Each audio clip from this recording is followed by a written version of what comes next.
development of the Community EE Guidelines is an effort of the EE Capacity Project, which is a grant out of EPA, out of their Office of Environmental Education, won by Cornell in partnership with EE Exchange and AEE and countless other partners to build capacity around working with low income communities.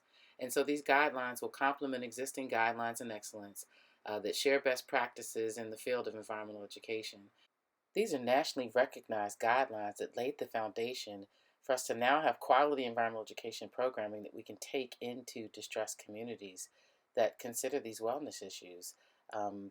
We talked to hundreds of people in different cities and across the United States that were dealing with stressed communities, and we asked and came up with sort of this idea that community EE is this process of intentional relationship development with communities with the goal of environmental awareness and action, but through the lens of community health and neighborhood well-being.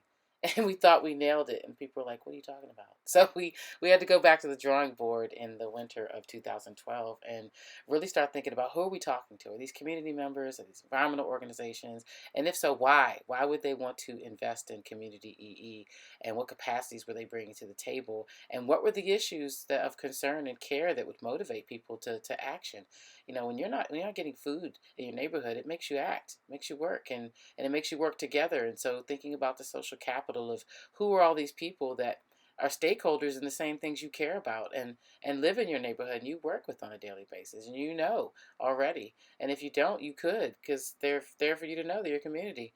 And so the wheel started to grow, and the idea of just having a tool that people could come to put in their individual issue, matching up with different types of environmental actions that could be something that you could address your issue through. And then who were the people that you knew? So the wheel started growing, and people started contributing to it. And so we came back, and we had the pink section, and the pink section was representing all these places that people had said, or concerns that they were mentioning that were stressing their neighborhoods and that they were motivated to do something about.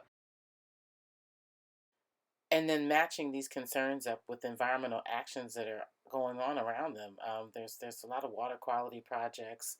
Climate change is big. People are recycling. People are planting trees. There's this power in these environmental efforts that are already going on in these communities, and it just takes matching these things up with these people, and talking in their language, making it relevant to what they care about.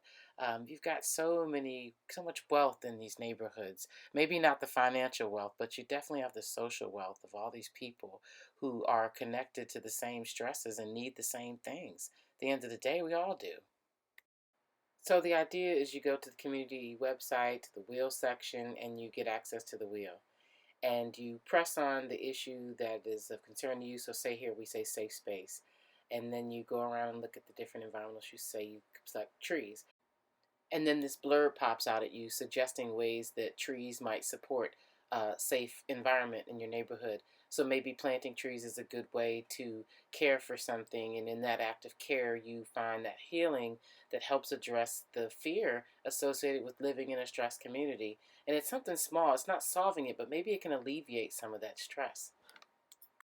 So then you look for those stakeholders. Who are those people that could be helpful? So in this case, maybe police would be good partners when considering, safety issues in a community. And then, do you have a connection? Yes, no, do you need to? And then before you know it, you look at all these different people who act as stakeholders, and you examine whether or not, these are people you want to partner with, you have a partnership with, you need a partnership with.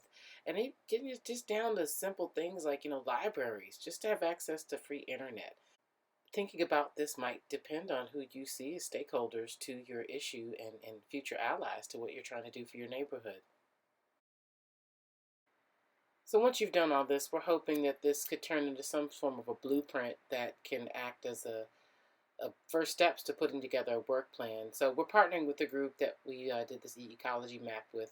This group is called New Knowledge Organization, and they partner with Game Gurus to create this amazing resource that folks have been using to help match up their goals for their programs and activities. And so by the end, they have this plan.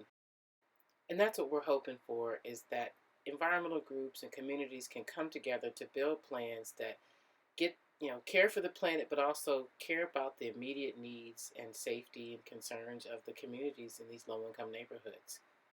I'm not so worried about the planet's ability to survive as much as I am, more concerned about the community's ability to work together and heal and sustain community and then be able to sustain the planet.